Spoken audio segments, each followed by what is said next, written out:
It's almost universal, whether it's 2 wheels, 4 wheels, 18 wheels, no wheels. So many of us have a special memory involving a vehicle or a story about a car we've loved. Even if you can't tell a crankshaft from a drive shaft, I want to hear the story of the vehicle that moved you. I'm Blake Jackson, and this is Auto-Biography. Next guest on the Auto-Biography podcast, we're joined by Jason Harris from the Reynolds Alberta Museum. Now, over the last little while, we have been working with the Reynolds Alberta Museum because, yeah, they've got cars, but they realized that every vehicle out there has a story behind it, and that's what we aim to bring to you as well. So welcoming Jason Harris, tell us about the vehicle that moved you. We have a Bricklin here, and I guess the story for it, for me, is it kind of started my whole love of cars. Let's talk about the Bricklin SV-1. Malcolm Bricklin wanted an affordable car with gull wing doors.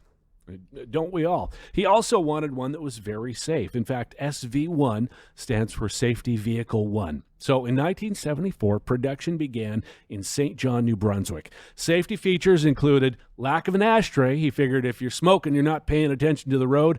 Polyurethane safety bumpers and high visibility paint. Malcolm Bricklin figured if they can see you, they're not going to hit you. So they actually had safety white. They had safety red, safety green. You could order it in safety orange. And they also had a color called safety suntan, which was really just a high visibility brown. Fun fact, they actually wrote a musical about the Bricklin. It made such a big smash in New Brunswick culture. One notable model that came out was the Chairman. Now, he wanted to sell more and really get more funding, so he made an upscale, more exclusive model, which was all class. The Chairman featured a larger engine. Cool. It was black with gold stripes. It came with a golden toolkit, and it came with a gold jumpsuit. Like the Bricklin, I'm originally from New Brunswick, and I remember as a really small kid, around the time, 1975, 76 or so, the Canada Day parades in my hometown were led by Bricklins with the gull wing doors aloft, and they had dignitaries in the vehicles. The dignitaries didn't mean a whole lot to me. It was more the cars. I saw this, and I couldn't believe what I was seeing.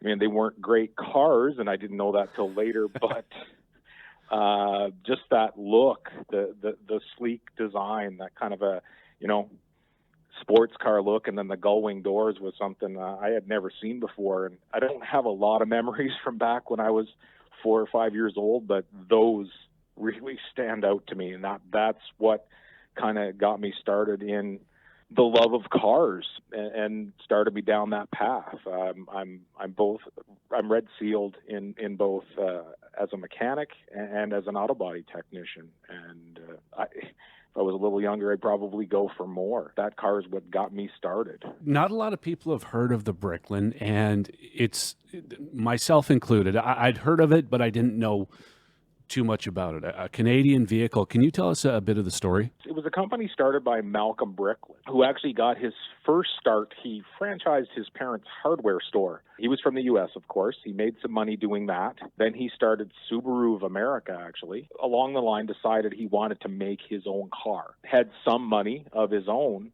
but needed to be subsidized a bit. And at the time, the unemployment rate in New Brunswick was quite high. He reached out to the New Brunswick government at the time, wondering if they would want to help support him. He would move his factory to New Brunswick, create a lot of jobs, and was going to build this car there. New Brunswick's not very well known as an automotive epicenter, not like Oshawa, Ontario, or Detroit, but, just to create the jobs, the government agreed and basically helped to fund this project. Most models are known as 1974 or 75. There were a few 1976s. But basically, the car, there had a lot of bugs with the car. The electric over hydraulic actuators that worked the doors were faulty. The fit and finish on the bodies weren't good. And it was actually an all-new technology. They were using acrylic plastics that were adhered to fiberglass to make the panels, and the acrylic was actually injected with color. So the cars didn't have paint. What you saw was the actual color of the plastic. So there wasn't a lot of colors available, but that's how they were built. It was kind of a neat technology at the time, but like with most things, getting them off the ground, they had a lot of troubles delaminating of these acrylic panels. Production costs went through the roof. And the end of it, I've watched some programs on it, and they actually interviewed Malcolm Bricklin, and he said, he went for more money. The government had won a landslide election and a majority, and basically the premier of the province said, I don't need you anymore. You're not getting any more of our money. And the company went into receivership after that. Funny to note that a receiver company in Canada got the rights to everything and then sold it to a gentleman in Columbus, Ohio. And he got all the parts. He got some cars that were left on the assembly line that weren't finished, and he did finish some of them and put some together from parts, and those were sold as 76s. Out here in Western Canada, we rarely see these cars. How many of them were made? There were not a lot. Some of the engineers and designers that worked on the Bricklin actually went to work for John DeLorean. If you look at a Bricklin, it looks very similar to a DeLorean, and most people know a DeLorean because of Back to the Future. So you've talked about the fit and the finish not always being the best and various issues. Was there anything about this car that was good, that was desirable? I think just the look.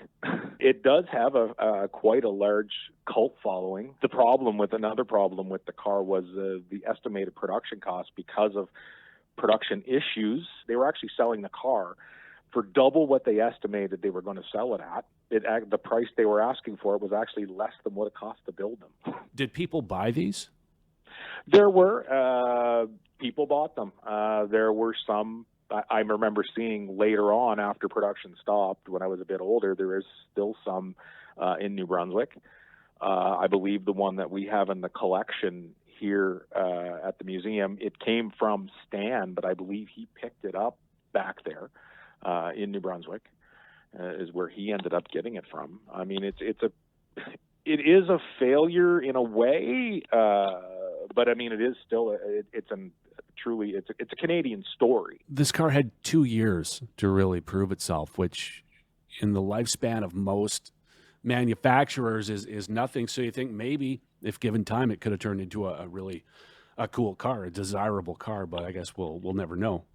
Well, and I agree 100%. Any car, like when Henry Ford came out with the Model T, I mean, he very first started with Ford Motor Company. They went through the alphabet until they got to a T, and then he said, well, this is a good enough car. But we have a Model N here in our collection, which is well before the T. If after 2 years of trying didn't have a perfect car or something he could, sell and had everything, production and supplies all streamlined, and he had given up on it, there may not be Ford Motor Company today. The Bricklin in the collection, which I understand is at the Royal Alberta Museum currently? Yes, it is. We have it on loan to the Royal Alberta Museum. It's a 1975. Have you had a chance to drive this one? I actually have. It had an engine issue that I had to repair on it, and I had to remove one of the cylinder heads to get it repaired. But I've worked on it extensively, and I have driven it. It doesn't drive all that bad. It feels a bit underpowered for what you would think for a sports car, but and we haven't been able to get the bugs out of the power doors that open, so we kind of open them manually. They're a little bit heavy. Mm-hmm. But another thing with this particular car too, and I mean, it was called, their model name was the SV-1, which stood for Safety Vehicle 1. And it had a monocoque chassis like an aircraft. So underneath all the plastic bits all over the car was this very rigid metal structure, making the car very, very safe. It had, impact absorbing bumpers on the front and the rear. There was some things about it that made it a bit ahead of its time that other manufacturers weren't necessarily doing at that particular time. But it was unfortunate. They just couldn't seem to get the bugs out of it. But every time I see it, it just brings back those memories when I was 4 or 5 years old, seeing these things. Well, that's so cool. In parades, and now I'm here and I get to. And honestly, the Bricklin, when I tell people, it's like the newest car I get to work on here, and it's a 1975. So I know that the collection really isn't about speed and the quarter mile, anything like that. What do you think the fastest vehicle in the collection is? We do have a top fuel dragster, so I'd kind of have to go with that. But as far as a roadworthy, street-driven car, we have a 1970 Boss Mustang 302. Nice. And I would have to say, and it's a real Boss. It's got the race-inspired 302, not just your average 302 cubic inch Ford engine. Mm-hmm. And the previous owner actually put a 5-speed transmission in it, one with an overdrive. Oh. So I would say that would probably be the fastest one that we would have here. That's one of the biggest perks is you get to drive them. And lots of times when I'm taking them out for a test drive or just I've done some repairs and I want to verify that the repairs are correct and everything is working properly, and you're cruising down the street or towards the highway here from the museum, and you kind of look at the inside of the vehicle and you say to yourself, who in the heck else gets to do this for a living? Jason Harris from the Reynolds Alberta Museum. I've said it once, I'll say it again because it's the truth. Take everyone you know and get them out to the Reynolds Alberta Museum. They have cars, but they have even more stories, Canadian stories, Alberta stories, and great family destination. I'll keep saying that because I really do mean it. I'm Blake Jackson. Thank you for joining us for the Auto-Biography podcast. And if you have a story about the vehicle that moved you, I want to hear it. Come and be on the show. I would love that. All right, time for another. Next guest on the Auto-Biography podcast, a founder and minister of the Church of Better Days, which coincidentally is also the title of his album, singer, songwriter, and best mustache out of Winnipeg since Burton Cummings. Please welcome Boy Golden. Oh, thanks for having me. I'll take the best stash out of Winnipeg since Burton Cummings compliment. I'll take that. Hey, it's heartfelt. Nice. It's heartfelt. Tell us about the vehicle that moved you. Okay, so I have a van. It's very near and dear to my heart. It is a 1995 Toyota Previa. All right, going to stop and tell you about the 1995 Toyota Previa. Introduced in 1990 and built through 2019 and 3 different body generations, Previa is derived from the Italian word for preview, as Toyota figured the Previa would be the ideal platform for new technology in future minivans.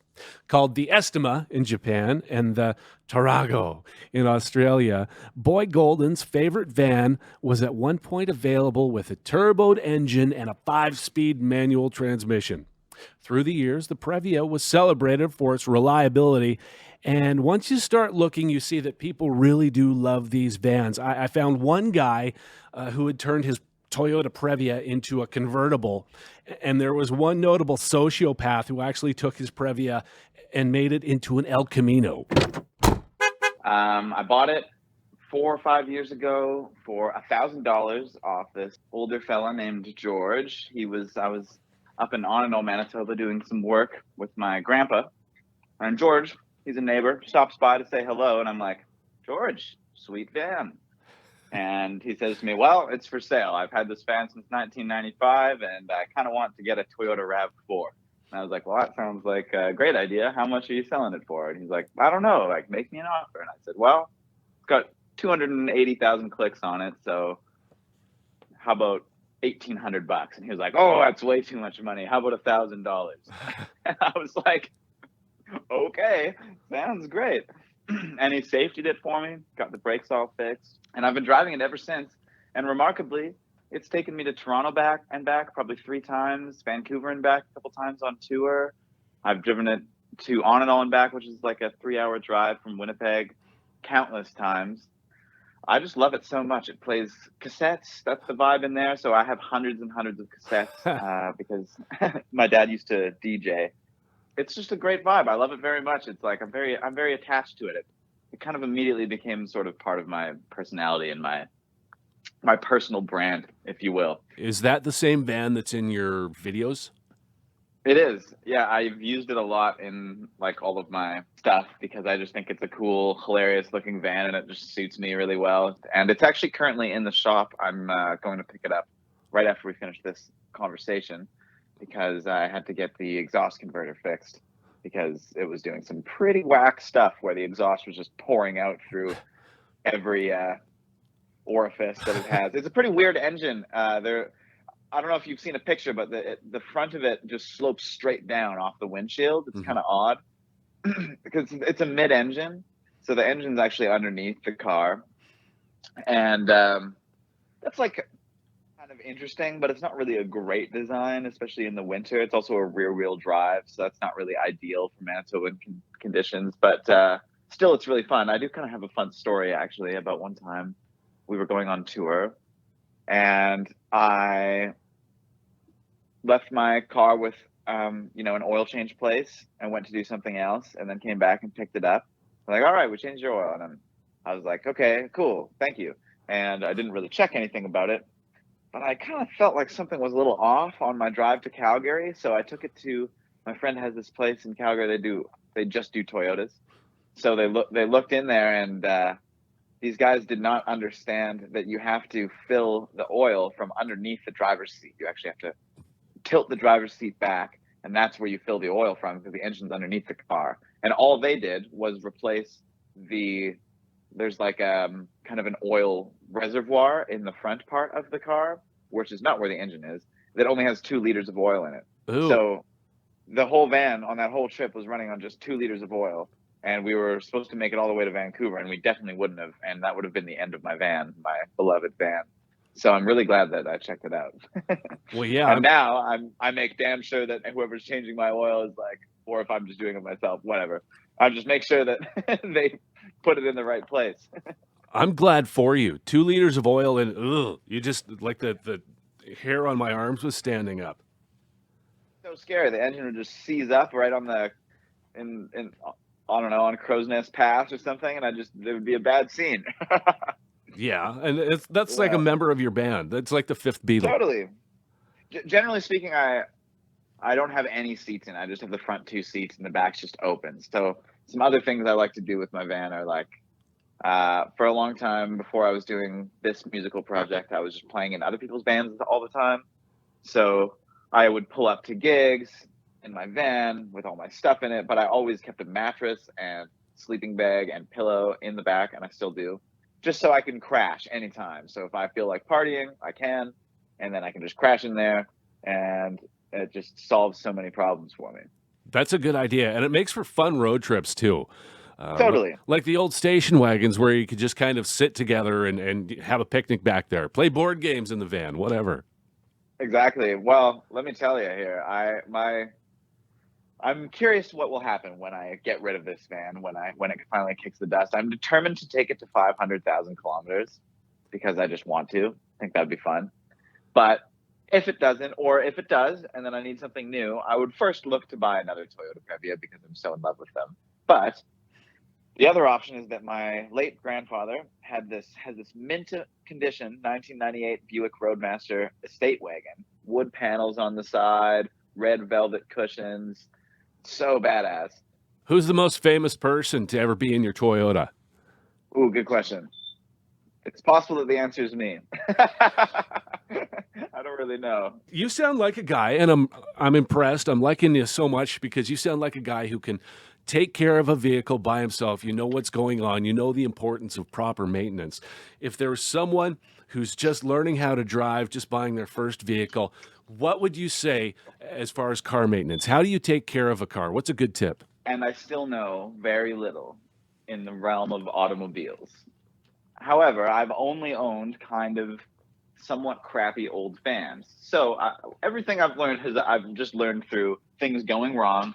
And then if you go, like, I would say probably my best advice would be to find a good mechanic. Like, I have a guy that I take it to. He's all the way across town. It's kind of annoying, but he's a really good dude, and he loves the Previa as much as I do for some reason. I don't know. He just thinks it's a really cool van.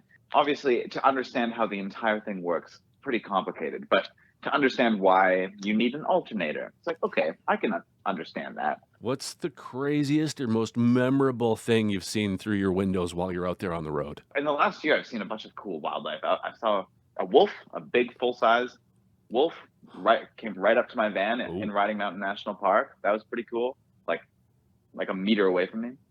Yeah, those are some pretty crazy things. I also have seen some pretty disturbing accidents on the road too.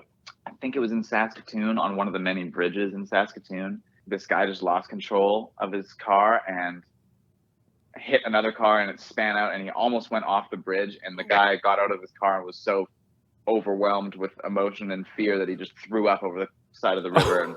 And so we all stopped and made sure everything was all cool. But yeah, that's pretty rough. It does sort of, the older I get, the more I have a lot of respect for the road, and the more I just take it pretty seriously, especially if I have like 5 of my best friends in the van with me. That's a pretty big responsibility in a way. Yeah. I think I got off topic here. Oh, no, it's good. I'm glad you said that. You said best friends with you. And yeah, if you're on tour and you're playing and you're doing that sort of thing and you're in confined spaces, how can you make sure that you're still best friends at the end of the tour? It's a very good point. I think there's a few key things. You got to take a little bit of alone time for yourself whenever you can. Go on a walk by yourself, get yourself a coffee, that sort of thing. And also, we're all great at talking. We can, most of the time when we get in the van, it's like we just talk for like at least 2 hours straight. But then after that, no pressure. Put in your earpods or your AirPods or whatever, and like listen to a podcast for a few hours. Just take it easy. Like, I don't know. I just never put any pressure on anyone to socialize if they don't want to. Just wanted to follow up here. Tell us about your tattoo.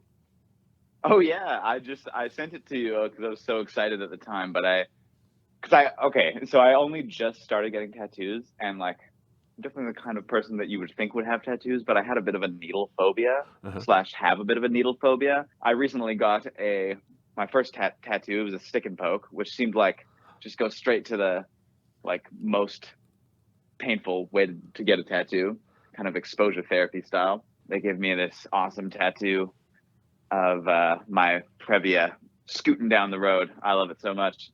And it's another stick and poke. That's awesome. I saw that, and I mentioned to you that I instantly wanted to get one of my old Dodge. So I actually started designing my Dodge tattoo. You inspired me. Oh, amazing. Boy Golden and his minivan. He's cool. That album is awesome. So I have to say, I mentioned he has the best mustache out of Winnipeg since Burton Cummings, and I should be honest, he's also the best songwriter out of Winnipeg since Burton Cummings. His album, Church of Better Days, that's days with a Z and an E, is awesome, and he's a great guy, great artist. Check it out, Church of Better Days, anywhere you get your music. I'm Blake Jackson. Thanks for joining us for the Auto-Biography podcast. Thanks also to Jason Harris from the Reynolds Alberta Museum talking about the Bricklin. If you have a story, I want to hear it. We're on all the social medias, so check it out. Check us out anywhere. And until then, keep your wheels on the road and a tarp on your load.